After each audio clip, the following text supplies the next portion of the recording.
ಹರಿಯಾಣದಲ್ಲಿ ವಿಷವನ್ನು ಜಹರ್ ಮಿಲಾಕ್ಕೆ ಬೇಚ್ತಾ ಹೈ ಪಾನಿಕು ಅಂತ ಆ ವಿಷಯವನ್ನು ದೆಹಲಿಯ ಮತದಾರ ಸೂಕ್ಷ್ಮಾತಿ ಸೂಕ್ಷ್ಮವಾಗಿ ಗಮನಿಸಿದ್ದಾನೆ. ಇಂಡಿಯಾ ಅಗೇನ್ಸ್ಟ್ ಆಫ್ ಕರಪ್ಷನ್ ಇದು ಜನ್ಲೋಕ್ಪಾಲ್ ಬಿಲ್ಲನ್ನು ಜಾರಿಗೆ ತೊಗೊಂಬರಬೇಕು ಅಂತ ಮಾಡುವಂಥ ಅಣ್ಣಾ ಹಜಾರೆ ಅವರ ಒಂದು ಮೂಮೆಂಟನ್ನು ಹೈಜಾಕ್ ಮಾಡಿ ಮುಖ್ಯಮಂತ್ರಿ ಆದಂತಹ ಅರವಿಂದ್ ಕೇಜ್ರಿವಾಲ್ ಇವತ್ತು ಸ್ವತಃ ಭ್ರಷ್ಟಾಚಾರದ ಆರೋಪದ ಅಡಿಯಲ್ಲಿ ಜೈಲಿಗೆ ಹೋಗಿ ಬಂದಮೇಲೆ ಜನರೇನು ಮಾಡಿದ್ದಾರೆ, ಭ್ರಷ್ಟಾಚಾರ ಮಾಡೋರು ಮನೆಗೆ ಹೋಗಬೇಕು ಅಂತ ಡಿಸೈಡ್ ಮಾಡ್ದಂಗೆ ಕಾಣ್ತಾ ಇದೆ. ಅಣ್ಣಾ ಹಜಾರೆ ಅವರಿದ್ರಲ್ಲ ಪಾಪ ಅವರು ಇವತ್ತು ತೆರೆಮರೆಗೆ ಸರಿದಿದ್ರು. ನಿಷ್ಕಲ್ಮಶವಾದ ಮನಸ್ಸಿಗೆ ಎಷ್ಟು ನೋವಾಗಿದ್ದರೆ ಮಾತ್ರ ಅವರು ಇವತ್ತು ಅರವಿಂದ್ ಕೇಜ್ರಿವಾಲ್ರ ಕಪ್ಪಾಳಕ್ಕೆ ಮೋಕ್ಷವನ್ನು ಮಾಡುವಂತಹ ಮಾತನ್ನು ಹೇಳಿದ್ದಾರೆ. ಲೈಕೆಯ ರಾಜಕಾರಣ ಕೆಲಸಕ್ಕೆ ಬರಲ್ಲ, ಹಿಂದೂಗಳ ಅಸ್ಮಿತೆ ಹಿಂದೂ ಧರ್ಮದ ಘನತೆಯನ್ನು ಎತ್ತಿ ಹಿಡಿಯುವಂಥ ಕೆಲಸವನ್ನು BJP ಮಾಡಲೇಬೇಕು. ಹಿಂದುತ್ವದ ವಿಚಾರಧಾರೆಯಿಂದ ಹೊರಗೆ ಹೋಗಬಾರ್ದು ಅಂತ ಹೇಳುವಂಥ ಸಂದೇಶವನ್ನು ಕೊಟ್ಟಿದ್ದಾರೆ. ಅರವಿಂದ್ ಕೇಜ್ರಿವಾಲ್ರನ್ನು ನಾವು ಇವತ್ತು ರಾಜಕೀಯ ವಲಯದಲ್ಲಿ ಬಿಟ್ಟಿ ಭಾಗ್ಯಗಳ ಒಂದು ಯೋಜನೆಗಳಿದೆಯಲ್ಲ ಅದರ ಹರಿಕಾರ ಅಂತ ಕರಿಬೋದು. ಇವ್ರನ್ನ ಅತಿಶಿ ಮರ್ಲೆನ ಕೂಡ ಒಂದು ಸ್ಟೇಟ್ಮೆಂಟನ್ನು ಕೊಟ್ಟರು, ನಾನು ಮುಖ್ಯಮಂತ್ರಿ ಕುರ್ಚಿಯಲ್ಲಿ ಕೂತ್ಕೊಳ್ಳೋದಿಲ್ಲ, ಪಕ್ಕದಲ್ಲಿ ಚೇರ್ ಹಾಕೊಂಡು ಕೂತ್ಕೊಳ್ತೀನಿ ಅಂತ. ಅದನ್ನು ಕೂಡ ದೆಹಲಿಯ ಮತದಾರ ಸೂಕ್ಷ್ಮವಾಗಿ ಗಮನಿಸಿದ್ದಾನೆ. ಅಂದರೆ ನಿಮಗೆ ಅಧಿಕಾರ ಯಾವ ರೀತಿಯಲ್ಲಿ ಬಂತು ಅನ್ನೋದು ಮುಖ್ಯ ಅಲ್ಲ, ನಿಮ್ಗೆ ಲಭ್ಯವಾಗಿರೋ ಒಂದು ಕುರ್ಚಿಯಲ್ಲಿ ನೀವು ಕೂತ್ಕೊಳ್ಳೋಕೆ ಅರ್ಹ ಇಲ್ಲ ಅಂದರೆ ಆಡಳಿತ ಯಾವ ರೀತಿಯಾಗಿ ನಡೆಸ್ತೀರಿ ಅನ್ನುವಂಥ ಪ್ರಶ್ನೆಯು ಕೂಡ ಜನರ ಮುಂದೆ ಬಂದಿರ್ಬೋದು.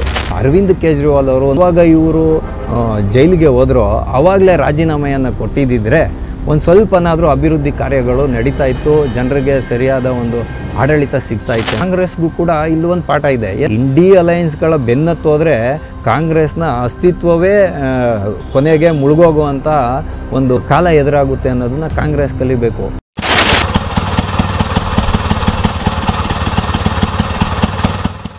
ಟಿವಿ ವಿಕ್ರಮದ ಸಮಸ್ತ ವೀಕ್ಷಕರಿಗೆ ಆಟೋವಾಲಾ ಕಾರ್ಯಕ್ರಮಕ್ಕೆ ಆತ್ಮೀಯವಾದ ಸ್ವಾಗತ. ನಾನು ನಿಮ್ಮ ಜಯಂತ್ ಪಾಂಡೆ. ಸ್ನೇಹಿತರೆ, ಆಟೋವಾಲಾ ಕಾರ್ಯಕ್ರಮಕ್ಕೆ ನಾವಿಂದು ಆಯ್ದುಕೊಂಡಂತಹ ವಿಷಯ ಆಮ್ ಆದ್ಮಿಯ ಸೇರಿಗೆ ಸವಾಸೇರಾದ BJP. ಕೇಜ್ರಿವಾಲರ ಮುಖ್ಯಮಂತ್ರಿಯ ರೇಸಿಗೆ ಕಡಿವಾಣ ಹಾಕಿದ ದೆಹಲಿಯ ಮತದಾರ. ಸ್ನೇಹಿತರೆ, ದೆಹಲಿಯಲ್ಲಿ 5ನೇ ತಾರೀಕು ಚುನಾವಣೆ ಸಂಪನ್ನ ಆಯಿತು. ಇವತ್ತು ಮತ ಎಣಿಕೆ ನಡೆದು BJP ಗೆಲುವಿನ ನಾಗಾಲೋಟಕ್ಕೆ ಬಂದು ನಿಂತಿದೆ. ಅಂದರೆ ಸರಿಸುಮಾರು 47ರಿಂದ 48 ಸ್ಥಾನಗಳನ್ನು BJP ಪಡೆಯುವಂತಹ 22ರಿಂದ 23 ಸ್ಥಾನಗಳು ಆಮ್ ಆದ್ಮಿ ಪಾರ್ಟಿ ಪಡೆಯುವಂತಹ ಎಲ್ಲ ಲಕ್ಷಣಗಳು ಇದೆ. ಅಂದರೆ ಈ ನಂಬರ್ಸು ಸ್ವಲ್ಪ ಅತ್ತಗಿತ್ತಾಗ ಆಗ್ಬೋದು. ನಾವು ಮಾಡ್ತಾ ವಿಡಿಯೋ ಮಾಡುವಂತಹ ಈ ಸಮಯದಲ್ಲಿ ಈ ಅಂಕಿಅಂಶಗಳು ಇರ್ತಕ್ಕಂಥದ್ದು. ಈ ಚುನಾವಣೆ ಇವಾಗ ಇಲ್ಲಿಗೆ ಈ ಹಂತಕ್ಕೆ ಬಂದು ನಿಂತಿದೆ. ಇಲ್ಲಿ BJPಗೆ ದೆಹಲಿಯ ಮತದಾರ ಒಂದು ಸ್ಪಷ್ಟ ಸಂದೇಶವನ್ನು ಕೊಟ್ಟಿದ್ದಾನೆ. ಮೊದಲನೆಯದಾಗಿ. ಎರಡನೆಯದಾಗಿ BJP ಪಕ್ಷ ಚುನಾವಣೆಯಲ್ಲಿ ಯಾವ ರೀತಿಯಾದ ರಣತಂತ್ರಗಳನ್ನು ಮಾಡಬೇಕು ಅನ್ನೋದನ್ನು ಮೇಲ್ದರ್ಜೆಗೆ ಏರಿಸ್ಕೊಂಡಂತೆ ಕಾಣ್ತಾ ಇದೆ. ಎರಡನೇ ಅಂಶ. ಮೂರನೇ ಅಂಶ, ಕೇಜ್ರಿವಾಲ್ ಅತಿಯಾದ ಆತ್ಮವಿಶ್ವಾಸದಿಂದ ಹಲವಾರು ತಪ್ಪು ಹೇಳಿಕೆಗಳನ್ನು ಕೊಟ್ಟಿದ್ದು ಇಲ್ಲಿ ಗಮನಕ್ಕೆ ಬರುತ್ತೆ.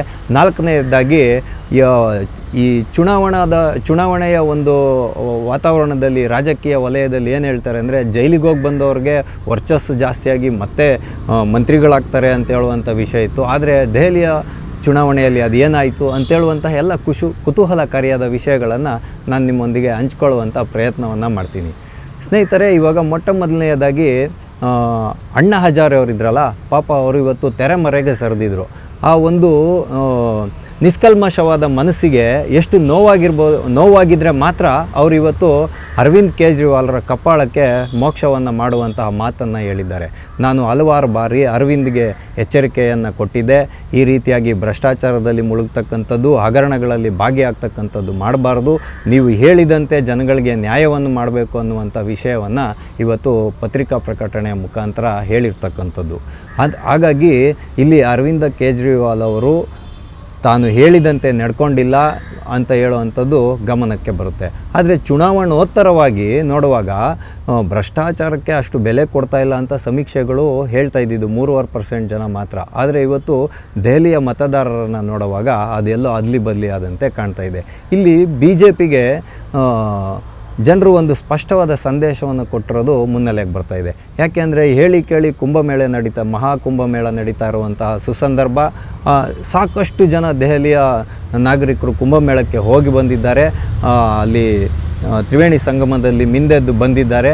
ಅಲ್ಲಿನ ಒಂದು ವ್ಯವಸ್ಥೆಗಳನ್ನು ನೋಡಿ ಜನರ ಮನಸ್ಸಿನ ಮೇಲೆ ಕೂಡ ಅದು ಪರಿಣಾಮವನ್ನು ಬೀರಿರ್ಬೋದು. ಇದರಿಂದ ಏನು ಒಂದು ಸ್ಪಷ್ಟವಾದ ಒಂದು ಇದು ಸಂದೇಶ ರವಾನೆ ಮಾಡಿದ್ದಾನೆ ದೆಹಲಿಯ ಮತದಾರ ಅನ್ನೋದು ನಾವಿಲ್ಲಿ ಗಮನಕ್ಕೆ ತಗೋಬೇಕು. ಮೊದಲನೇದಾಗಿ ಅರವಿಂದ ಕೇಜ್ರಿವಾಲ್ ಅವರು ರಾಮಾಯಣದ ಬಗ್ಗೆ ಕುರಿತಾಗಿ ಕೊಟ್ಟಂಥ ಹೇಳಿಕೆ ಇದೆಯಲ್ಲ, ಮಾರೀಚ ಅಲ್ಲ ರಾವಣನೇ ಸ್ವರ್ಣ ಜಿಂಕೆಯಾಗಿ ಬಂದಿದ್ದ ಅಂತ, ಅದು ಕೂಡ ಇಲ್ಲಿ ಜನರು ಸೂಕ್ಷ್ಮವಾಗಿ ನೋಡ್ತಾರೆ ಅನ್ನೋದು. ಓಲೈಕೆಯ ರಾಜಕಾರಣ ಕೆಲಸಕ್ಕೆ ಬರಲ್ಲ. ಹಾಗಾಗಿ ಹಿಂದೂಗಳ ಅಸ್ಮಿತೆ ಏನಿದೆ, ಹಿಂದೂ ಧರ್ಮದ ಘನತೆಯನ್ನು ಎತ್ತಿ ಹಿಡಿಯುವಂಥ ಕೆಲಸವನ್ನು BJP ಮಾಡಲೇಬೇಕು. ಹಿಂದುತ್ವದ ವಿಚಾರಧಾರೆಯಿಂದ ಹೊರಗೆ ಹೋಗಬಾರ್ದು ಅಂತ ಹೇಳುವಂಥ ಸಂದೇಶವನ್ನು ಕೊಟ್ಟಿದ್ದಾರೆ. ಮತ್ತು ನದಿಗಳು, ಯಮುನಾ ನದಿಯ ಕುರಿತಾಗಿ ಯಮುನಾ ನದಿಯ ಕುರಿತಾಗಿ ಮಾತಾಡಿದಂತಹ ಹೇಳಿಕೆ ಕೂಡ ಇಲ್ಲಿ ಮುಳುವಾಗಿದೆ. ಅಂದರೆ ಗಂಗಾ ನದಿಯ ಶುದ್ಧತೆಯನ್ನು ನೋಡಿದಂತಹ ದೆಹಲಿಯ ಮತದಾರ ಯಮುನೆಯಲ್ಲೂ ಕೂಡ ಈ ರೀತಿಯಾಗಿ ಮಾಡ್ಬೋದಾಗಿತ್ತು 10 ವರ್ಷಗಳ ಕಾಲ ಮುಖ್ಯಮಂತ್ರಿ ಆಗಿದ್ದಾಗ ಅರವಿಂದ ಕೇಜ್ರಿವಾಲ್ ಅವರನ್ನಂತಹ ವಿಷಯವೂ ಕೂಡ ಗಣನೆಗೆ ಬಂದಿದೆ. ಹಾಗಾಗಿ BJP ಇಲ್ಲಿ ಸ್ಪಷ್ಟವಾದ ಒಂದು ಎಚ್ಚರಿಕೆಯ ಹೆಜ್ಜೆಗಳನ್ನು ಮುಂದಿನ ಚುನಾವಣೆಯಲ್ಲಿ ಇಡಬೇಕು ಅನ್ನೋದನ್ನು ದೆಹಲಿ ಮತದಾರ ಸ್ಪಷ್ಟವಾಗಿ ಇಲ್ಲಿ ಹೇಳ್ತಾ ಇರ್ತಕ್ಕಂಥದ್ದು. ಹಾಗಾಗಿ ನಾವು ಇಲ್ಲಿ ನೋಡಬೇಕು ಏನು ಅಂತೇಳಿದ್ರೆ, BJP ತನ್ನ ಚುನಾವಣಾ ರಣತಂತ್ರಗಳನ್ನು ಮೇಲ್ದರ್ಜೆಗೆ ಏರಿಸಿಕೊಂಡಿರ್ತಕ್ಕಂಥದ್ದು ಈ ದೆಹಲಿಯ ಚುನಾವಣೆಯಲ್ಲಿ ನಮಗೆ ಸ್ಪಷ್ಟವಾಗಿ ಗೋಚರಿಸ್ತಾ ಇದೆ. ಯಾಕೆ ಅಂತೇಳಿದ್ರೆ, ಶೀಲಾ ದೀಕ್ಷಿತರ ಕಾಲದಿಂದ ಇವಾಗವರೆಗೂ 27 ವರ್ಷಗಳ ಕಾಲ ಸತತವಾಗಿ ಪ್ರಯತ್ನ ಮಾಡಿದ್ರೂ ಇಂದ್ರಪ್ರಸ್ಥ ಅಂತ ಹೇಳುವಂತಹ ದೆಹಲಿಯ ಗದ್ದಿಗೆಯನ್ನು BJP ಹಿಡಿಲಿಕ್ಕೆ ಸಾಧ್ಯ ಆಗಲೇ ಇಲ್ಲ. ಹಾಗಾಗಿ ಕಳೆದ ಬಾರಿ ಏನಾಯಿತು, ಲಿಕ್ಕರ್ ಸ್ಕ್ಯಾಮ್ ಅಂತ ಏನು ಹೇಳ್ತಾರೆ, ಲಿಕ್ಕರ್ ಗೇಟ್ ಅಂತಲೂ ಹೇಳ್ತಾರೆ ಅದಕ್ಕೆ. ಅದರಲ್ಲಿ ಆಮ್ ಆದ್ಮಿ ಪಾರ್ಟಿಯ ಹಲವಾರು ನಾಯಕರು ಜೈಲಿಗೆ ಹೋಗಿ ಬಂದರು. ಆದರೆ BJP ಇಲ್ಲಿ ಏನು ಮಾಡ್ತು ಅಂತ ಹೇಳಿದ್ರೆ, ದಕ್ಷಿಣ ಭಾರತದ ಭಾಗದಲ್ಲಿ ನಡೆದಂಥ ಚುನಾವಣೆಗಳಲ್ಲಿ ಕರ್ನಾಟಕದಲ್ಲಿ ಬಹುಮುಖ್ಯವಾಗಿ ಸೋಲನ್ನು ಅನುಭವಿಸ್ತು. ಆವಾಗ ಹಲವಾರು ಜನ BJPಗೆ ಸಜೆಷನ್ ಮಾಡಿದರು, ಎಲ್ಲ ರಾಜಕೀಯ ಪಕ್ಷಗಳು ಫ್ರೀ ಬೀಸನ್ನು ಕೊಡ್ತವೆ, ನೀವ್ಯಾಕೆ ಕೊಡೋದಿಲ್ಲ ಅಂತ. ಆದರೆ ಆವಾಗ BJP ಏನು ಹೇಳಿತ್ತು ಅಂತೇಳಿದ್ರೆ, ಫ್ರೀ ಬೀಸನ್ನು ಕೊಟ್ಟರೆ ದೇಶದ ಆರ್ಥಿಕತೆಗೆ ಪೆಟ್ಟು ಬೀಳುತ್ತೆ, ನಾವು GDPಯ ಕಡೆಗೆ ಗಮನವನ್ನು ಕೇಂದ್ರೀಕರಿಸಬೇಕು ಅಂತ. ಆದರೆ ಕೆಲವು ಚುನಾವಣೆಗಳ ಒಂದು ಫಲಿತಾಂಶವನ್ನು ನೋಡುವಾಗ, ತೆಲಂಗಾಣ ಚುನಾವಣಾ ಫಲಿತಾಂಶವನ್ನು ನೋಡುವಾಗ BJP ಎಲ್ಲೋ ಒಂದು ಕಡೆಗೆ ತಾನು ಕೂಡ ರಾಜಕೀಯ ಅಸ್ತಿತ್ವದ ಉಳಿವಿಗಾಗಿ ಫ್ರೀ ಬೀಸನ್ನು ಕೊಡೋದು ಅನಿವಾರ್ಯ ಅನ್ನೋವಂಥ ಮಟ್ಟಕ್ಕೆ ಬಂದು, ಮಹಾರಾಷ್ಟ್ರ ಚುನಾವಣೆಯಲ್ಲಿರ್ಬೋದು, ಹರಿಯಾಣದಲ್ಲಿರ್ಬೋದು ಸ್ವಲ್ಪ ಮಟ್ಟಿಗೆ ಅದನ್ನು ಇಂಪ್ಲಿಮೆಂಟ್ ಮಾಡ್ತು. ಆದರೆ ದೆಹಲಿಯ ಚುನಾವಣೆಗೆ ಬರುವಾಗ ಬಡ್ಜೆಟ್ನ ದೆಹಲಿಯ ಬಡ್ಜೆಟ್ ಏನಿರುತ್ತೆ ಅದಕ್ಕೆ ಅನುಗುಣವಾಗಿ ಅಭಿವೃದ್ಧಿ ಕಾರ್ಯಗಳಿಗೂ ತೊಂದರೆ ಆಗಬಾರ್ದು ಅನ್ನೋ ರೀತಿಯಲ್ಲಿ ಫ್ರೀ ಬೀಸನ್ನು ಕೊಟ್ಟರೆ ಹೇಗಿರುತ್ತೆ, ಮತ್ತು ಕೇವಲ ಉಚಿತವಾಗಿ ಕೊಡೋವಂಥ ಕ್ಷಣಿಕ ಮಾತ್ರದ ಯೋಜನೆಗಳನ್ನು ಕೊಡದೆ ಜನರಿಗೆ ದೀರ್ಘವಾಗಿ ಕೊಡೋವಂಥದ್ದು ಹೇಗೆ ಅಂತ, ವಿಮೆಗಳ ಮೂಲಕ, ವಿದ್ಯಾಭ್ಯಾಸದ ಮೂಲಕ, ಈ ರೀತಿಯಾದಂಥದ್ದನ್ನು ಡೆಲ್ಲಿಯಲ್ಲಿ ಇವಾಗ ಕೊಟ್ಟಿರತಕ್ಕಂಥದ್ದು ಮೇಲ್ದರ್ಜೆಗೆ ಏರಿಸ್ಕೊಂಡಂಗೆ ಕಾಣ್ತಾ ಇದೆ. ಆದರೆ ಅದನ್ನು ಎಷ್ಟರ ಮಟ್ಟಿಗೆ ಬಡ್ಜೆಟ್ಗೆ ತೊಂದರೆ ಆಗದಂಗೆ BJP ಅದನ್ನು ಮುಂದುವರಿಸ್ಕೊಂಡು ಹೋಗುತ್ತೆ, ಅದನ್ನು ಎಷ್ಟರ ಮಟ್ಟಿಗೆ ಜಾರಿಗೆ ತರುತ್ತೆ ಅಂತ ಹೇಳ್ತಕ್ಕಂಥದ್ದು ಬಹುಮುಖ್ಯವಾದ ಅಂಶ. ಅದಾದಮೇಲೆ BJP ಇಲ್ಲಿ ಎಚ್ಚರಿಕೆ ಹೆಜ್ಜೆಗಳನ್ನು ಏನು ಇಡಬೇಕಾಗುತ್ತೆ ಅನ್ನೋದನ್ನು ನಾನು ನಿಮಗೆ ಇವಾಗ ವಿವರಿಸ್ತೀನಿ. ಹಿಂದುತ್ವದ ಮತ್ತು ರಾಷ್ಟ್ರೀಯವಾದದ ವಿಚಾರವನ್ನು ಎಲ್ಲೂ ಕೂಡ ಮರಿಬಾರ್ದು. ಮತ್ತು ಕಾಂಗ್ರೆಸ್ ಮತ್ತು ಇತರ ಪಕ್ಷಗಳು, ಇವತ್ತು ಇಂಡಿ ಮೈತ್ರಿಕೂಟ ಅಂತ ನಾವೇನು ಕರಿತೀವಿ, ಇವರೆಲ್ಲರೂ ಸೇರಿದ್ರೆ BJPಯ ಮತ ಬ್ಯಾಂಕನ್ನು ಒಡೆಯೋದನ್ನು ಯಾವ ರೀತಿ ಕಡಿವಾಣ ಹಾಕ್ಬೋದು ಅನ್ನೋದು ದೆಹಲಿ ಚುನಾವಣೆಯಿಂದ ಸ್ಪಷ್ಟವಾದ ದಾರಿಯಲ್ಲಿ BJPಗೆ ಗೋಚರವಾಗ್ತಾ ಇದೆ. ಈ ಗೆಲುವಿನ ಅಂತರ ಇದೆಯಲ್ಲ, ಇವತ್ತು ಕಾಂಗ್ರೆಸ್ ಮತ್ತು ಆಮ್ ಆದ್ಮಿ ಪಾರ್ಟಿಯ ನಡುವೆ ಸೀಟಿನ ಹಂಚಿಕೆಯಲ್ಲಿ ಬಂದಂಥ ವಿವಾದದಿಂದಾಗಿ ಇವತ್ತು ಅಲ್ಲಿ BJPಗೆ ಪ್ಲಸ್ ಪಾಯಿಂಟ್ ಆಗಿದೆ ಅನ್ನೋದನ್ನು ಗಮನಕ್ಕೆ ತಗೋಬೇಕು. ಈಗ 2-3 ಪಕ್ಷಗಳು, ರಾಜಕೀಯ ಪಕ್ಷಗಳು ಸಮಾನಾಂತರವಾಗಿ ಚುನಾವಣೆಯಲ್ಲಿ ಸ್ಪರ್ಧೆ ಮಾಡಿದಾಗ BJPಯ ಮತ್ತು ಅದರ ಎದುರಾಳಿಯ ಪಕ್ಷದ ಗೆಲುವಿನ ಅಂತರವನ್ನು ಸರಾಸರಿಯಾಗಿ ತಗೊಂಡು ಆ ಅಂತರವನ್ನು ಇವಾಗ 3,000, 4,000, 5,000, 1,000, 500 ಈ ಥರದ್ದೇ ಬರ್ತಾಯಿದೆ. ಇದೆಲ್ಲವನ್ನು ಸರಾಸರಿಯಾಗಿ ತೆಗೆದು ನೋಡುವಾಗ BJP ಈ ಒಂದು ಗ್ಯಾಪ್, ಈ ಮಧ್ಯದ ಒಂದು ಏನು ಗ್ಯಾಪ್ ಕಾಣುತ್ತೆ ಗೆಲುವಿನ ಅಂತರಕ್ಕೆ, ಆ ಗೆಲುವಿನ ಅಂತರ ಎಲ್ಲ ರಾಜ್ಯಗಳಲ್ಲೂ ಬೇರೆ ಬೇರೆ ಇರುತ್ತೆ. ಅದಕ್ಕೆ ನಾವು ಪರಿಪೂರ್ಣವಾಗಿ ಮಾಡ್ಕೊಳ್ಳೋದಕ್ಕೆ ಯಾವ ವಿಧವಾದಂತಹ ತಂತ್ರಗಾರಿಕೆಯನ್ನು ಮಾಡಬೇಕು ಅನ್ನೋದನ್ನು ಕೂತ್ಕೊಂಡು ದೀರ್ಘವಾಗಿ ಯೋಚನೆ ಮಾಡುವಂತಹ ಒಂದು ಪ್ರಶ್ನೆಯನ್ನು ಕೂಡ ಮತದಾರ ಇಟ್ಟಿದ್ದಾನೆ ಇಲ್ಲಿ. ಆಮೇಲೆ ಇಲ್ಲಿ ಕೇಜ್ರಿವಾಲ್ರಿಗೆ ಜನರು ಯಾವ ರೀತಿ ಪಾಠ ಕಲಿಸಿದ್ದಾರೆ ಅಂದರೆ, ಕೇಜ್ರಿವಾಲು ಒಂದು ಮಾತನ್ನು ಹೇಳಿರ್ತಾರೆ, ಮೋದಿಜಿ 225 में नहीं 250 में भी आप आम आदमी के विरुद्ध में दೆಹಲಿ में नहीं जीत सकता है ಅಂತ. ಅಂದರೆ 2025ರ ವಿಧಾನಸಭಾ ಚುನಾವಣೆಯಲ್ಲ, 2050ನೇ ಇಸ್ವಿಯ ಚುನಾವಣೆಯಲ್ಲೂ ಕೂಡ ನೀವು ಎಲ್ಲಿ ಆಮ್ ಆದ್ಮಿಯ ಪಾರ್ಟಿ ವಿರುದ್ಧ ಗೆಲ್ಲೋದಕ್ಕಾಗಲ್ಲ ಅನ್ನುವಂಥ ಒಂದು ಅಹಂಭಾವ ಭರಿತವಾದಂತಹ ಅತಿಯಾದ ವಿಶ್ವಾಸದ ಒಂದು ಹೇಳಿಕೆಯನ್ನು ಕೊಟ್ಟಿರ್ತಾರೆ. ಇದನ್ನೆಲ್ಲ ಮತದಾರರು ಸೂಕ್ಷ್ಮವಾಗಿ ಗಮನಿಸಲ್ಲ ಅಂತ ನಮ್ಮ ರಾಜಕಾರಣಿಗಳು ತಿಳ್ಕೊಂಡಿರ್ತಾರೆ. ಆದರೆ ಇದನ್ನೆಲ್ಲವೂ ಸೂಕ್ಷ್ಮವಾಗಿ ಪರಿಗಣನೆಗೆ ತಗೊಳ್ತಾರೆ ಅಂತ ಹೇಳುವಂಥದ್ದು ಇಲ್ಲಿ ಬಂದಿದೆ. ಮತ್ತು ಅರವಿಂದ್ ಕೇಜ್ರಿವಾಲ್ರನ್ನು ನಾವು ಇವತ್ತು ರಾಜಕೀಯ ವಲಯದಲ್ಲಿ ಏನು ಕರೀತಾರೆ ಅಂತ ಹೇಳಿದ್ರೆ, ಬಿಟ್ಟಿ ಭಾಗ್ಯಗಳ ಒಂದು ಯೋಜನೆಗಳಿದೆಯಲ್ಲ ಅದರ ಹರಿಕಾರ ಅಂತ ಕರಿಬೋದು ಇವ್ರನ್ನ. ಇವ್ರು ಕೊಟ್ಟದ್ದನ್ನೇ ಕಾಪಿ ಮಾಡಿಕೊಂಡು ಕಾಂಗ್ರೆಸ್ ಕೆಲವು ರಾಜ್ಯಗಳಲ್ಲಿ ಚುನಾವಣೆಯನ್ನು ಗೆದ್ದಿತ್ತು. ಆದರೆ ಇವತ್ತು ಅದು ಅವ್ರಿಗೆ ತಿರುಗುಬಾಣ ಆಗಿದೆ. ಅಂದರೆ ಈಗ BJPಯು ಕೂಡ ತಕ್ಕಮಟ್ಟಿಗೆ ಉಚಿತ ಭಾಗ್ಯಗಳನ್ನು ಬಡ್ಜೆಟ್ನ ವ್ಯಾಪ್ತಿಯಲ್ಲಿ ಕೊಡುವುದನ್ನು ನೋಡಿ ಅರವಿಂದ್ ಕೇಜ್ರಿವಾಲ್ ಅವರು ಇವತ್ತು ಏನು ಮಾಡೋಕ್ಕಾಗದೇ ಇರೋವಂಥ ಪರಿಸ್ಥಿತಿಗೆ ಬಂದರು. ಅಂದರೆ ಅವರು ಮುಂದುವರೆದು ಮೇಲ್ದರ್ಜೆಗೇರಿಸಿದಂಥ ತಂತ್ರಗಾರಿಕೆಯನ್ನು ಮಾಡಲಿಲ್ಲ. ಅವರ ಹಳೆಯ ಒಂದು ಇದಕ್ಕೇ ಇದಾದರು, ಅಂದರೆ ಹಳೆಯ ಒಂದು ತಂತ್ರಗಾರಿಕೆಗೇ ಅವ್ರು ಸೀಮಿತ ಆದರು. ಮತ್ತು ನಾನು ಎಲ್ಲಿ ಚುನಾವಣೆಯಲ್ಲಿ ಗೆದ್ದು ಬರೋದಿಲ್ಲ ಅಲ್ಲಿಯವರೆಗೂ ನಾನು ಮುಖ್ಯಮಂತ್ರಿಯ ಸ್ಥಾನದಲ್ಲಿ ಕೂತ್ಕೊಳಲ್ಲ ಅಂಥೇಳಿ ಅತೀಶಿ ಮರ್ಲೇನ್ ಅವರನ್ನು ಮುಖ್ಯಮಂತ್ರಿ ಮಾಡಿದಾಗ ಅತೀಶಿ ಮರ್ಲೇನ ಕೂಡ ಒಂದು ಸ್ಟೇಟ್ಮೆಂಟನ್ನು ಕೊಟ್ಟರು. ಏನಂತ ಕೊಟ್ಟರು, ನಾನು ಮುಖ್ಯಮಂತ್ರಿ ಕುರ್ಚಿಯಲ್ಲಿ ಕೂತ್ಕೊಳ್ಳೋದಿಲ್ಲ, ಪಕ್ಕದಲ್ಲಿ ಚೇರ್ ಹಾಕ್ಕೊಂಡು ಕೂತ್ಕೊಳ್ತೀನಿ ಅಂತ. ಅದನ್ನು ಕೂಡ ದೆಹಲಿಯ ಮತದಾರ ಸೂಕ್ಷ್ಮವಾಗಿ ಗಮನಿಸಿದ್ದಾನೆ. ಅಂದರೆ ನಿಮಗೆ ಅಧಿಕಾರ ಯಾವ ರೀತಿಯಲ್ಲಿ ಬಂತು ಅನ್ನೋದು ಮುಖ್ಯ ಅಲ್ಲ, ನಿಮಗೆ ಲಭ್ಯವಾಗಿರೋ ಒಂದು ಕುರ್ಚಿಯಲ್ಲಿ ನೀವು ಕೂತ್ಕೊಳ್ಳೋಕೆ ಅರ್ಹ ಇಲ್ಲ ಅಂದರೆ ಆಡಳಿತ ಯಾವ ರೀತಿಯಾಗಿ ನಡೆಸ್ತೀರಿ ಅನ್ನುವಂಥ ಪ್ರಶ್ನೆಯೂ ಕೂಡ ಜನರ ಮುಂದೆ ಬಂದಿರ್ಬೋದು. ಅರವಿಂದ್ ಕೇಜ್ರಿವಾಲ್ ಅವರು ಇನ್ನೂ ಕೆಲವು ವಿಷಯಗಳು ಹೇಳಿದರು. BJPಯವರು ಹಣವನ್ನು ಹಂಚ್ತಾರೆ ಅಂತ ಹೇಳಿ RSSಗೆ ಒಂದು ಲೆಟರನ್ನು ಕೂಡ ಬರೆದಿದ್ರು. ಇದರಲ್ಲಿ ಕೊನೆಗೇನಾಗೋಯ್ತು ಅಂದರೆ, ಅತೀಶಿ ಮರ್ಲೇನ್ ಅವರ ಕ್ಷೇತ್ರದಲ್ಲಿ 5 ಲಕ್ಷ ರೂಪಾಯಿಯನ್ನು ಸೀಸ್ ಮಾಡಲಾಯಿತು. ಅವರ ಒಬ್ಬ ಸಹಾಯಕನೇ ಒಪ್ಕೊಂಡಿದ್ದಾನೆ ಇದರ ಅತೀಶಿ ಮರ್ಲೇನ್ ಅವ್ರದ್ದೇ ಹಣ ಇದು ಅಂತ. ಆದರೂ ಕೂಡ ಅತೀಶಿ ಮರ್ಲೇನ್ ಅವರು ಇವತ್ತು ಗೆದ್ದಿದ್ದಾರೆ. 1,000 ಮತಗಳ ಸಂಪೂರ್ಣವಾಗಿ ಹಿನ್ನಡೆ ಅನುಭವಿಸಿದ್ರು. 1,000 ಮತದ ಅಂತರದಲ್ಲಿ ಗೆದ್ದಿದ್ದಾರೆ. ಮತ್ತು ಇನ್ನೊಂದು ರಾಜಕೀಯ ವಲಯದಲ್ಲಿ ಇನ್ನೊಂದು ವಿಷಯ ಹರಿದಾಡುತ್ತೆ ಯಾವಾಗಲೂ, ಜೈಲಿಗೆ ಹೋಗಿ ಬಂದವರು ಸಿಂಪತಿಯನ್ನು ಗಿಟ್ಟಿಸ್ಕೊಳ್ತಾರೆ ಅಂತ. ಇಲ್ಲಿ ಅರವಿಂದ್ ಕೇಜ್ರಿವಾಲ್ ಅವರು ಒಂದು ತಂತ್ರಗಾರಿಕೆಯನ್ನು ಮಾಡ್ಬೋದಾಗಿತ್ತು. ಯಾವಾಗ ಇವರು ಜೈಲಿಗೆ ಹೋದರೋ ಆವಾಗಲೇ ರಾಜೀನಾಮೆಯನ್ನು ಕೊಟ್ಟಿದ್ದಿದ್ರೆ ಒಂದು ಸ್ವಲ್ಪನಾದರೂ ಅಭಿವೃದ್ಧಿ ಕಾರ್ಯಗಳು ನಡೀತಾ ಇತ್ತು, ಜನರಿಗೆ ಸರಿಯಾದ ಒಂದು ಆಡಳಿತ ಸಿಗ್ತಾಯಿತ್ತು ಅನ್ನೋದು ದೆಹಲಿಯಲ್ಲಿ. ಆದರೆ ಇವರು ಯಾವ ಕಾರಣಕ್ಕೂ ಕೊಡೋದಿಲ್ಲ. ಹೊರಗಡೆ ಬಂದಮೇಲೆ, ಅಂದರೆ ಮಧ್ಯಂತರ ಜಾಮೀನಲ್ಲಿ ಹೊರಗಡೆ ಬಂದಮೇಲೆ ಈ ರೀತಿಯಾಗಿ ಅತೀಶಿ ಮರ್ಲೇನ್ ಅವ್ರನ್ನ ಮುಖ್ಯಮಂತ್ರಿಯಾಗಿ ಮಾಡ್ತಾರೆ.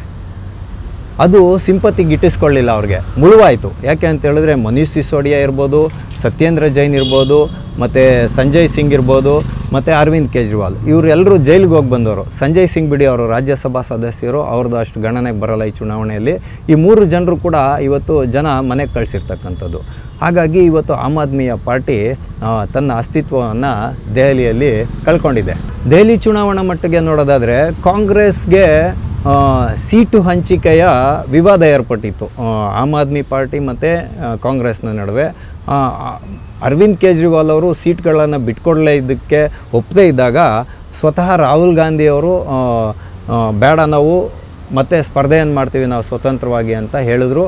ಹಲವಾರು ಘಟಾನುಘಟಿ ನಾಯಕರನ್ನು, ಅಂದರೆ ಶೀಲಾ ದೀಕ್ಷಿತ್ ಅವರ ಮಗನಾದಂಥ ಸಂದೀಪ್ ದೀಕ್ಷಿತ್ ಅವರಿಂದ ಹಿಡಿದು ಹಲವಾರು ಘಟಾನುಘಟಿ ನಾಯಕರನ್ನು ಅಲ್ಲಿನ ಸ್ಥಳೀಯ ವಾತಾವರಣಗಳನ್ನು ನೋಡಿಕೊಂಡು ಟಿಕೆಟನ್ನು ಕೊಟ್ಟು ಸ್ಪರ್ಧೆಗೆ ಇಳಿಸಿತ್ತು. ಆದರೆ ಇವತ್ತು ಕಾಂಗ್ರೆಸ್ ಪಾರ್ಟಿ ಝೀರೋ, ಅಂದರೆ ಶೂನ್ಯ ಸಂಪಾದನೆ ಮಾಡಿರ್ತಕ್ಕಂಥದ್ದು ಕಳೆದ ಹಲವು ಶೀಲಾ ದೀಕ್ಷಿತರು ಹೋದ ನಂತರ. ಆದರೆ ಇವತ್ತು ತನ್ನ ವೋಟಿಂಗ್ ಪರ್ಸೆಂಟೇಜನ್ನು 7%ಗೆ ಹೆಚ್ಚಿಸ್ಕೊಂಡಿದೆ. ಯಾಕೆಂದರೆ ನಾವು ನೋಡ್ಬೋದು, ನಮ್ಮ ರಾಹುಲ್ ಗಾಂಧಿ ಅವ್ರ ಬಗ್ಗೆ ಮಾತಾಡೋವಾಗ ನಮ್ಗೆ ಹಲವಾರು ಬಾರಿ ನಗು ಬರುತ್ತೆ.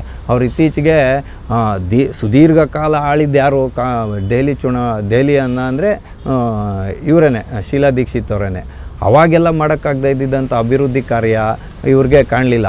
ಆದರೆ ರಾಹುಲ್ ಗಾಂಧಿ ಅವರು ಮಾಡಿದ್ರು. ಪಾಪ ಅವರೇನೋ ಅವ್ರದ್ದೊಂದು ಕ್ಯಾಲ್ಕುಲೇಷನ್ ಇರುತ್ತಲ್ಲ ಯಾವಾಗಲೂ, ಆ ಕ್ಯಾಲ್ಕುಲೇಷನ್ ಪ್ರಕಾರ ಪ್ರಚಾರ ಗಿಟ್ಟಿಸ್ಕೊಳ್ಳೋಕ್ಕೆ ಯಾವುದ್ಯಾವುದೋ ಸ್ಲಮ್ಗಳಲ್ಲಿ ಹೋಗಿ ಹೇ ಪ್ಯಾರಿಸ್, ಹೇ ಲಂಡನ್ ಅಂತೆಲ್ಲ ಹೇಳುವಂಥ ಸ್ಟೇಟ್ಮೆಂಟನ್ನು ಕೊಟ್ಟಿದ್ದರು. ಆದರೆ ಪಾಪ ಅವ್ರ ಪ್ರಯತ್ನಕ್ಕೆಲ್ಲೂ ಹಿನ್ನಡೆ ಆಗಿಲ್ಲ. ಯಾಕೆಂದರೆ 3% 5% ಏನೋ ಕಾಂಗ್ರೆಸ್ಸಲ್ಲಿ ವೋಟ್ಸ್ನ ತಗೊಳ್ತಾ ಇತ್ತು. ಇವತ್ತು ಅದು 7%ಗೋ 8%ಗೋ ಬಂದು ನಿಂತಿದೆ.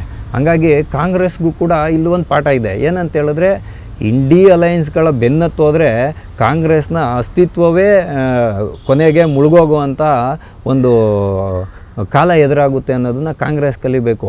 ಸ್ವಂತ ಬಲದ ಮೇಲೆ ನಾನು ಸೀಟ್ಗಳನ್ನು ಸ್ಪರ್ಧಾಳುಗಳನ್ನು ಇಳಿಸಿ ಚುನಾವಣೆಯಲ್ಲಿ ಗೆಲ್ಲಬೇಕು ಅನ್ನೋವಂಥ ಪಾಠವನ್ನು ಕಲ್ತ್ಕೋಬೇಕು. ಮತ್ತು ನೈತಿಕತೆಯ ಪಾಠವನ್ನು ಕಲ್ತ್ಕೋಬೇಕು. ಯಾವುದು ಕಾಂಗ್ರೆಸ್ಸು ಜನರಿಗೆ ಗರೀಬಿ ಹಠಾವ್ ಅಂತ ಹೇಳೋದಲ್ಲ, ಗರೀಬಿಯನ್ನು ಹಠಾವ್ ಮಾಡಲಿಕ್ಕೆ ಅಂದರೆ ಬಡತನವನ್ನು ನಿರ್ಮೂಲನೆ ಮಾಡಲಿಕ್ಕೆ ದೀರ್ಘಕಾಲೀನವಾದ ಯೋಜನೆಗಳನ್ನು ಮಾಡಬೇಕು. ದೇಶವನ್ನು ರಾಷ್ಟ್ರೀಯತೆಯನ್ನು ಬಿಟ್ಕೊಡಬಾರ್ದು. ಯಾರದ್ದೇ ಒಬ್ಬರ ಒಂದು ಸೆಂಟಿಮೆಂಟ್ಸ್ ಇರುತ್ತಲ್ಲ, ಭಾವನೆಗಳಿಗೆ ಧಕ್ಕೆ ತರಬಾರ್ದು ಅಂತ ಹೇಳುವಂಥ ಎಲ್ಲ ವಿಚಾರಗಳನ್ನು ಕಾಂಗ್ರೆಸ್ ಪಾರ್ಟಿ ಬಹುಮುಖ್ಯವಾಗಿ ಭ್ರಷ್ಟಾಚಾರವನ್ನು ಮಾಡೋದನ್ನು ನಾವು ಬದಿಗೆ ಸೇರಿಸಿ ಜನಾನುರಾಗಿಗಳಾಗಿ ಕೆಲಸ ಮಾಡೋದನ್ನು ನಮ್ಮ ಶಾಸಕರಿಗೆ ಕಲಿಸ್ಕೊಡ್ಬೇಕು, ನಮ್ಮ ನಾಯಕರಿಗೆ ಅನ್ನೋವಂಥ ಪಾಠವನ್ನು ಕೂಡ ಕಾಂಗ್ರೆಸ್ ಪಾರ್ಟಿ ಇಲ್ಲಿ ಕಲಿಬೇಕಾಗಿರುವಂತಹ ಎಲ್ಲ ಸಂದೇಶವನ್ನು ದೆಹಲಿಯ ಮತದಾರ ಇಲ್ಲಿ ರವಾನೆ ಮಾಡಿರ್ತಕ್ಕಂಥದ್ದು. ಹಾಗಾಗಿ ಭಗವದ್ಗೀತೆಯಲ್ಲಿ ಹೇಳೋದಂತೆ ಏನಂದರೆ, ಯುದ್ಧವನ್ನು ಗೆಲ್ಲೋದು ಮುಖ್ಯ. ಅದಕ್ಕಾಗಿ ನಾವು ಯಾವುದೇ ವಿಧವಾದಂಥ ತಂತ್ರಗಾರಿಕೆಯನ್ನು ಉಪಯೋಗ ಮಾಡ್ಬೋದು. ಆದರೆ ಯುದ್ಧವನ್ನು ಗೆದ್ದಾದ ಮೇಲೆ ನ್ಯಾಯಯುತವಾದಂತಹ ಆಡಳಿತವನ್ನು ಕೊಡಬೇಕು. ಯಾಕೆಂದರೆ ದುಷ್ಟರ ಕೂಟದ ಮಧ್ಯೆ ನಾನೊಬ್ಬ ಸ್ಪಷ್ಟನಾಗಿ ಬದುಕ್ತೀನಿ ಅಂದರೆ ಸಾಧ್ಯ ಇಲ್ಲ. ಹಾಗಾಗಿ ದುಷ್ಟರನ್ನು ಸೋಲಿಸ್ಲಿಕ್ಕೆ ಅಂದರೆ ದುಷ್ಟತೆಯನ್ನು ದೂರ ಮಾಡಲಿಕ್ಕೆ ಯಾವ ಮಾರ್ಗವನ್ನಾದರೂ ಹಿಡಿಬೋದು. ಆದರೆ ನ್ಯಾಯ ಧರ್ಮ ಗೆದ್ದ ಮೇಲೆ ಧರ್ಮದ ಆಧಾರದಲ್ಲಿ ನಾವು ಆಡಳಿತವನ್ನು ನಡೆಸಬೇಕಾಗಿರೋದು ಬಹುಮುಖ್ಯ ಆಗುತ್ತೆ. ಆ ನಿಟ್ಟಿನಲ್ಲಿ BJP ಮುಂದಿನ ಎಚ್ಚರಿಕೆಯ ಹೆಜ್ಜೆಗಳನ್ನು ಇಡಬೇಕು. ಮುಂದೆ ಬರುವಂತಹ ಸ್ವತಃ ಅರವಿಂದ್ ಕೇಜ್ರಿವಾಲ್ ಅವರೇ ನವದೆಹಲಿಯ ಚುನಾವಣಾ ಕ್ಷೇತ್ರದಲ್ಲಿ ಸೋತೋಗಿರ್ತಕ್ಕಂಥದ್ದು ಪರ್ವೇಶ್ ವರ್ಮಾ ಅನ್ನೋರ ಎದುರಲ್ಲಿ. ಇಲ್ಲಿ ಶೀಲಾ ದೀಕ್ಷಿತ್ ಅವರ ಮಗ ಸಂದೀಪ್ ದೀಕ್ಷಿತ್ ಅವರು ಕೂಡ ಕಾಂಗ್ರೆಸ್ನಿಂದ ಇದಾಗಿರತಕ್ಕಂಥದ್ದು. ಹಾಗಾಗಿ ಕಾಂಗ್ರೆಸ್ ಕೂಡ ಇಲ್ಲಿ ತನ್ನ ಇಂಡಿ ಮೈತ್ರಿಕೂಟಕ್ಕೂ ಒಂದು ಸ್ಪಷ್ಟವಾದ ಸಂದೇಶವನ್ನು ರವಾನೆ ಮಾಡಿದೆ. ನಾವು ಕೇಳಿದಂಥ ಸೀಟ್ಗಳನ್ನು ಬಿಟ್ಕೊಳ್ಳಿಲ್ಲ ಅಂದರೆ ನೀವು ಧೂಳಿಪಟವಾಗಿ ಹೋಗ್ತೀರಾ ಅಂತ. ಅದನ್ನು ಕೂಡ ಕೇಜ್ರಿವಾಲ್ ಅವರು ಅರ್ಥ ಮಾಡ್ಕೊಬೇಕು ಅನ್ನೋ ಪಾಠನ ದೆಹಲಿಯ ಮತದಾರರು ಚುನಾವಣೆಯಲ್ಲಿ ಪಾಠ ಕಲಿಸಿರ್ತಕ್ಕಂಥದ್ದು ಆಮ್ ಆದ್ಮಿಯ ಪಾರ್ಟಿಗೆ. ಮತ್ತು ಯಮುನೆಯ ವಿಷಯಕ್ಕೆ ಬರುವಾಗ ಎಷ್ಟು ಕೆಟ್ಟದಾದಂಥ ಹೇಳಿಕೆಯನ್ನು ಕೊಟ್ಟಿದ್ರಿ ಸ್ವಾಮಿ ಅರವಿಂದ್ ಕೇಜ್ರಿವಾಲ್ ಅವರೇ. ದೆಹಲಿ ಯಮುನಾ ನದಿ 1000 ಕಿಲೋಮೀಟ್ರ್ ವ್ಯಾಪ್ತಿಯಲ್ಲಿ ಹರಿಯುತ್ತೆ. ದೆಹಲಿಯಲ್ಲಿ ಹರಿಯೋದು 25ರಿಂದ 30 ಕಿಲೋಮೀಟ್ರ್ಗಳ ವ್ಯಾಪ್ತಿಯಲ್ಲಿ. ಬೇರೆ ಎಲ್ಲರೂ ಬಿಟ್ಟಿದ್ದ ಗಲೀಜನ್ನು ನಾವೇ ಕ್ಲೀನ್ ಮಾಡಬೇಕು. ಹರಿಯಾಣದಲ್ಲಿ ವಿಷವನ್ನು ಜಹರ್ ಮಿಲಾಕ್ಕೆ ಬೇಯಿಸ್ತಾ ಪಾನಿಕು ಅಂತ. ಆ ವಿಷಯವನ್ನು ಕೂಡ ದೆಹಲಿಯ ಮತದಾರ ಸೂಕ್ಷ್ಮವಾಗಿ ಗಮನಿಸಿದ್ದಾನೆ.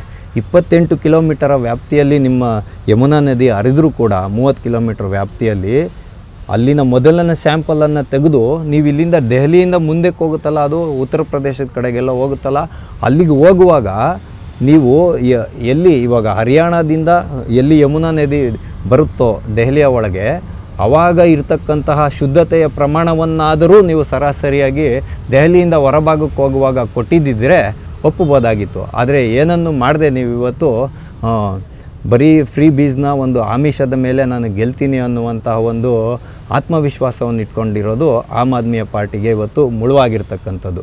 ಅಂದರೆ ಭ್ರಷ್ಟಾಚಾರದ ವಿರುದ್ಧ ಹೋರಾಟ ಮಾಡಿದ, ಅಂದರೆ ಇಂಡಿಯಾ ಅಗೇನ್ಸ್ಟ್ ಆಫ್ ಕರಪ್ಷನ್ ಇದು ಜನ್ಲೋಕ್ಪಾಲ್ ಬಿಲ್ಲನ್ನು ಜಾರಿಗೆ ತೊಗೊಂಬರಬೇಕು ಅಂತ ಮಾಡುವಂಥ ಅಣ್ಣಾ ಹಜಾರೆ ಅವರ ಒಂದು ಮೂಮೆಂಟನ್ನು ಹೈಜಾಕ್ ಮಾಡಿ ಮುಖ್ಯಮಂತ್ರಿ ಆದಂತಹ ಅರವಿಂದ್ ಕೇಜ್ರಿವಾಲು ಇವತ್ತು ಸ್ವತಃ ಭ್ರಷ್ಟಾಚಾರದ ಆರೋಪದ ಅಡಿಯಲ್ಲಿ ಜೈಲಿಗೆ ಹೋಗಿ ಬಂದಮೇಲೆ ಜನರೇನು ಮಾಡಿದ್ದಾರೆ, ಭ್ರಷ್ಟಾಚಾರ ಮಾಡೋರು ಮನೆಗೆ ಹೋಗಬೇಕು ಅಂತ ಡಿಸೈಡ್ ಮಾಡ್ದಂಗೆ ಕಾಣ್ತಾ ಇದೆ. ಅದಕ್ಕಾಗಿ ಇವತ್ತು ಪಾತಾಳಕ್ಕೆ ಬಿದ್ದೋಗಿದೆ ಅರವಿಂದ್ ಕೇಜ್ರಿವಾಲ್ ಅವರ ಆಮ್ ಆದ್ಮಿ ಪಕ್ಷ. ಅತಿ ಕೇವಲ 20-22 ಸೀಟ್ ತಗೊಳ್ಳೋ ಮಟ್ಟಿಗೆ ತನ್ನ ಭದ್ರಕೋಟೆಯನ್ನು ಛಿದ್ರ ಮಾಡಿಕೊಂಡಿದೆ. ಸ್ನೇಹಿತರೆ, ಇದಾಗಿತ್ತು ದೆಹಲಿ ಚುನಾವಣೆಯ ಕುರಿತಾದಂತಹ ಒಂದು ವಿಶ್ಲೇಷಣೆ, ಅಂದರೆ ಗೆಲುವಿನ ವಿಶ್ಲೇಷಣೆ. ದೆಹಲಿಯ ಚುನಾವಣೆಯಲ್ಲಿ ಇವತ್ತು BJP ಜಯಬೇರಿಯನ್ನು ಬಾರಿಸುವುದರ ಮುಖಾಂತರ 27 ವರ್ಷಗಳ ಬಳಿಕ ದೆಹಲಿಯ ಇಂದ್ರಪ್ರಸ್ಥವನ್ನು ತನ್ನ ತೆಕ್ಕೆಗೆ ತೆಗೆದುಕೊಂಡಿದೆ. ಯಾರಾಗ್ತಾರೆ ಮುಂದಿನ ದೆಹಲಿಯ ಮುಖ್ಯಮಂತ್ರಿ ಅನ್ನುವಂತಹ ಒಂದು ಕುತೂಹಲದೊಂದಿಗೆ ಇಂದಿನ ಆಟೋವಾಲ ಕಾರ್ಯಕ್ರಮವನ್ನು ನಾವಿಂದು ಮುಗಿಸ್ತಾ ಇದ್ದೇವೆ. ಮುಂದೆ ಇಂತಹದ್ದೇ ಒಂದು ಕುತೂಹಲಕಾರಿಯಾದ ವಿಷಯದೊಂದಿಗೆ ನಾವೆಲ್ಲರೂ ಮತ್ತೆ ಭೇಟಿಯಾಗೋಣ. ಅಲ್ಲಿಯವರೆಗೂ TV ವಿಕ್ರಮವನ್ನು ಸಬ್ಸ್ಕ್ರೈಬ್ ಮಾಡುವುದರ ಮುಖಾಂತರ, ನಿಮ್ಮ ಸದ್ವಿಚಾರಗಳನ್ನು ಕಾಮೆಂಟ್ ಮಾಡುವುದರ ಮುಖಾಂತರ ಹಾಗೂ ಶೇರ್ ಮಾಡುವುದರ ಮುಖಾಂತರ ನಮ್ಮನ್ನು ಪ್ರೋತ್ಸಾಹಿಸಿ. TV ವಿಕ್ರಮ, ದೇಶ ನಿಮ್ಮ ಕೈಯಲ್ಲಿ. ಈ ಕಾರ್ಯಕ್ರಮ ನಿಮಗೆ ಇಷ್ಟ ಆಗಿದ್ದಲ್ಲಿ ಲೈಕ್, ಶೇರ್ ಹಾಗೂ ಕಮೆಂಟ್ ಮಾಡಿ. TV ವಿಕ್ರಮದ ಕಾರ್ಯಕ್ರಮಗಳನ್ನು ನಿರಂತರವಾಗಿ ವೀಕ್ಷಿಸಲು ಸಬ್ಸ್ಕ್ರೈಬ್ ಮಾಡಿ, ಬೆಲ್ ಐಕನ್ ಒತ್ತಿ.